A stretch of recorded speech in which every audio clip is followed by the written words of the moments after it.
Assalamualaikum warahmatullahi wabarakatuh. Welcome back to my channel, sahabat muslim rahimakumullah. Pembahasan kali ini yaitu tentang kurban. Pembahasan kurban meliputi sejarah kurban, hukum kurban, ketentuan hewan kurban, waktu penyembelihan kurban, dan pemanfaatan daging kurban. Sebelum kita memahami lebih lanjut mengenai kurban, kita harus mengetahui terlebih dahulu apa yang dimaksud dengan kurban. Kurban menurut bahasa artinya dekat. Menurut syar'i berarti menyembelih hewan yang telah memenuhi syarat tertentu di dalam waktu tertentu dengan niat ibadah guna mendekatkan diri kepada Allah Subhanahu wa taala.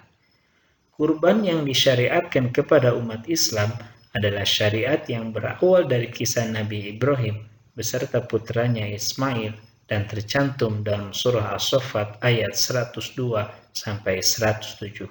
Berikut kisah singkat mengenai Nabi Ibrahim beserta putranya Ismail.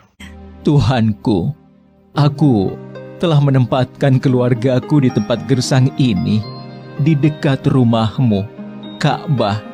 Mudah-mudahan mereka menegakkan sholat dan jadikanlah hati manusia senang kepada mereka.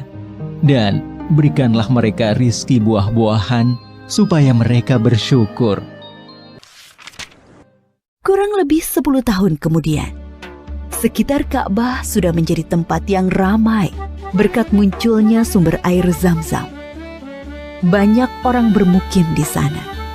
Ibunda Hajar dan Ismail sangat dihormati oleh penduduk karena mereka dianggap pemilik sumber air itu. Ismail tumbuh menjadi anak yang tampan, santun, dan sabar. Suatu ketika, Nabi Ibrahim mengunjungi keluarganya di Mekah. Setelah beberapa lama tinggal di sana, suatu malam beliau bermimpi menyembelih Ismail. Nabi Ibrahim termangu-mangu memikirkan mimpinya. Wahyu dari Allah atau godaan setan? 2 malam berikutnya, mimpi yang sama terulang. Maka pagi harinya, setelah mimpi yang ketiga, beliau yakin ini perintah Allah yang harus dilaksanakan walaupun terasa sangat berat di hati. Nabi Ibrahim bermusyawarah dengan keluarganya tentang mimpi itu. Anakku, aku melihat dalam mimpi, aku menyembelihmu. Pikirkan, apa pendapatmu? Ismail sangat memahami bahwa ayahnya adalah Nabi Allah. Mimpi para nabi adalah wahyu ilahi. Dengan mantap dia menjawab, Ayah, laksanakan perintah Allah. Insya Allah, aku akan sabar menerimanya. Bertambah rasa syukur Nabi Ibrahim. Bertambahlah kecintaan kepada anaknya. Bertambah mantap pula hati beliau melaksanakan perintah yang sulit itu. Berangkatlah Nabi Ibrahim dan Ismail menuju Mina, tempat penyembelihan. Sepanjang jalan, iblis menggoda mereka agar mengurungkan niat pengorbanan Ismail. Ibrahim, dasar ayah tidak punya perasaan. Anak sendiri mau disembelih. Ingat, kau berdoa puluhan tahun meminta anak. Allah sudah memberimu anak yang soleh. Sekarang kau mau sembelih, ha? Nabi Ibrahim mengambil kerikil-kerikil dan melempari iblis. Beliau tidak bergeming dengan godaan-godaan itu. Hatinya dipenuhi keyakinan yang mantap kepada Allah. Begitu pula Ismail.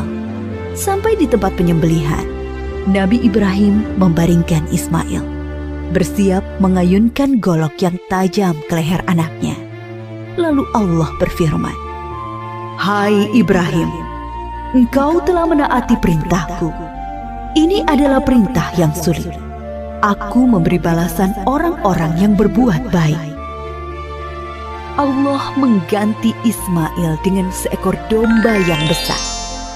Itulah yang kemudian disembelih sebagai kurban, sedangkan Ismail tidak jadi disembelih.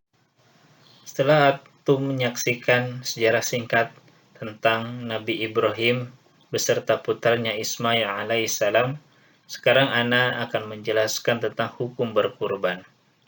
Hukum berkurban adalah sunnah muakkad.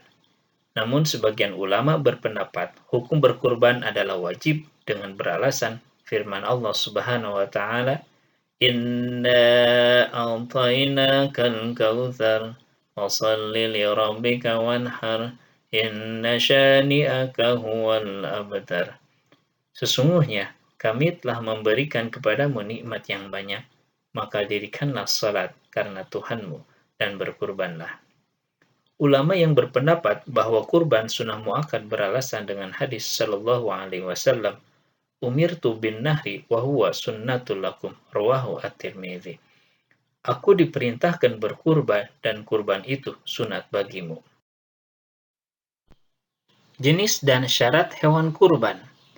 Jenis hewan yang dijadikan kurban yaitu hewan yang diternakan untuk diperah susunya dan dikonsumsi dagingnya seperti unta, sapi, kerbau, dan kambing atau domba.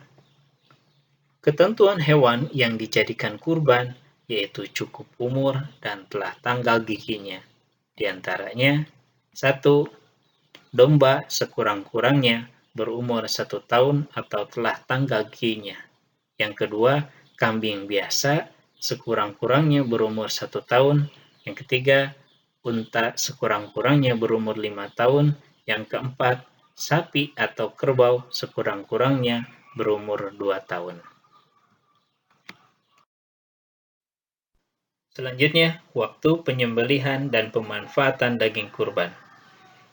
Waktu penyembelihan hewan kurban dilaksanakan setelah sholat Idul Adha tanggal 10 Zulhijjah sampai terbenam matahari tanggal 13 Zulhijjah.